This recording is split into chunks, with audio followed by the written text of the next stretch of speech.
ya lal waton, hubbul waton minal iman, warakakum minal hirman, inhadu alal waton, ya lal waton, ya lal waton, ya lal waton, hubbul waton minal iman, warakakum minal hirman, inhadu alal waton.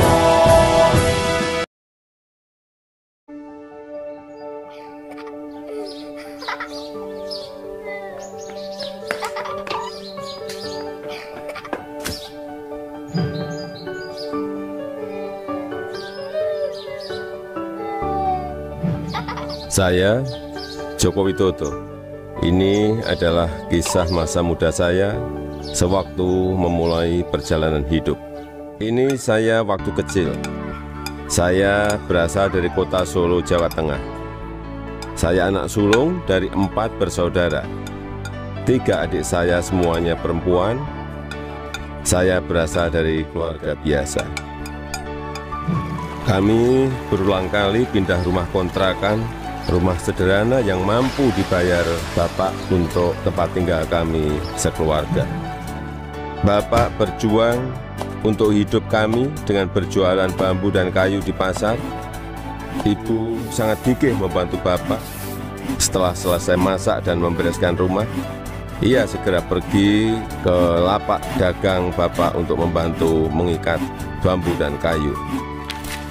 Mereka melakukan itu semua demi anak-anaknya untuk bisa sekolah. Mereka meyakinkan saya bahwa sekolah akan mampu mengubah hidup saya. Perjuangan dan usaha Bapak sangat menginspirasi saya. Usaha Bapak berjalan baik, dagangan makin laku, dan saya tahu Ibu mulai punya uang. Saya pun mulai nakal waktu itu.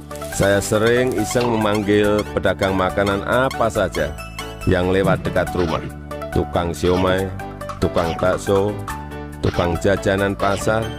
Ibu pun terpaksa membayar apapun yang saya pesan. Suatu kali saya asal manggil saja. Saya pikir jual kue pasar, ternyata tukang arang. Ibu muncul sebelum saya sempat berlari. Terpaksa ibu membelinya dan langsung menyodorkan bungkusan berisi arang untuk saya makan sambil berkata, "Ayo makan, habisin ya, kamu kan yang kepingin jajan." Suatu hari kami kena gusur pemerintah daerah karena daerah rumah kami akan dibangun fasilitas kota.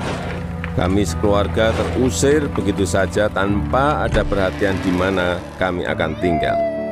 Kejadian ini membuat kami sekeluarga sangat terpukul. Kami terpaksa menumpang di rumah paman. Keadaan yang sulit membuat kami sekeluarga gigih berjuang lebih keras. Bapak menjadi sopir angkutan umum. Setelah sekolah, saya membantu ibu berjualan di pasar meneruskan usaha Bapak. Kami sekeluarga menjalani hidup tanpa mengeluh dan saling mengalirkan energi positif. Bersama-sama kami berjuang untuk tidak lagi menumpang. Kerja keras tidak pernah sia-sia. Bapak bisa membuka bengkel usaha kayu. Setelah beberapa tahun, akhirnya uang bisa terkumpul untuk membeli rumah sederhana. Tahun 1980, akhirnya saya memutuskan untuk kuliah di jurusan Teknologi Kayu, Kehutanan UGM. Saya memilih jurusan tersebut agar saya dapat belajar lebih mendalam tentang perkayuan. Saya ingin mengikuti jejak Bapak, ingin membangun bisnis kayu Bapak menjadi besar. Menginjak masa penulisan skripsi di tingkat akhir kuliah, saya sudah agak kalem. Akan menginjak dunia kerja, saya memutuskan untuk lebih serius. Saya bertemu dengan gadis bernama Iriana. Dia teman adik saya yang sering main ke rumah. Pertama curi-curi pandang, lama-lama jadi jatuh cinta.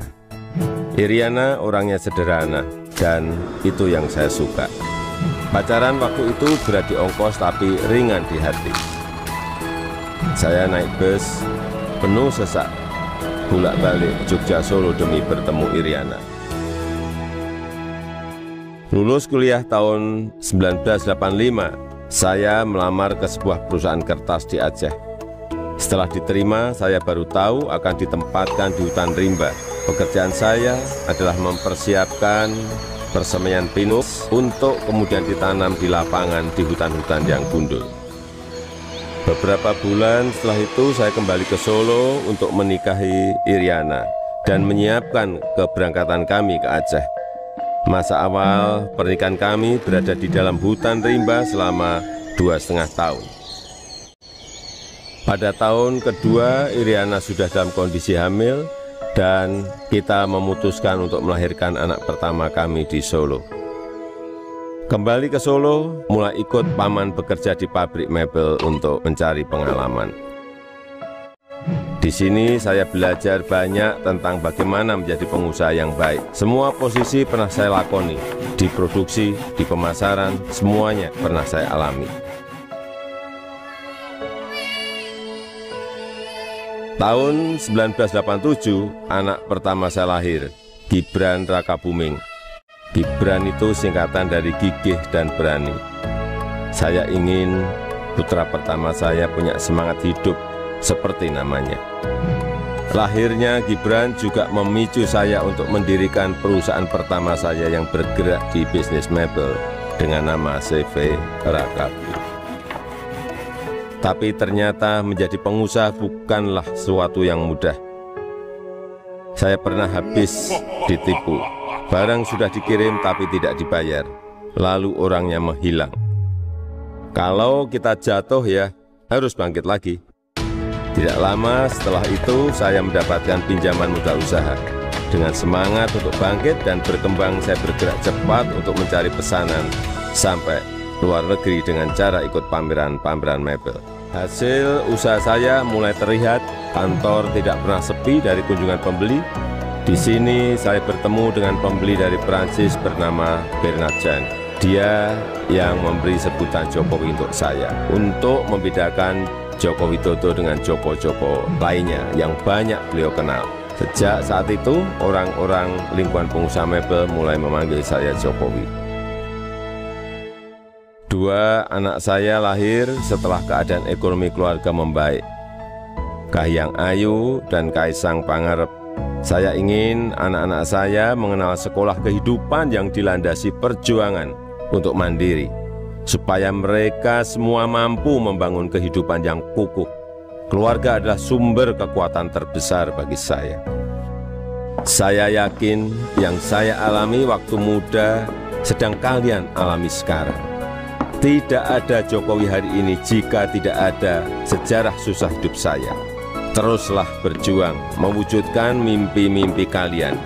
Mari kita terus bangun Indonesia maju.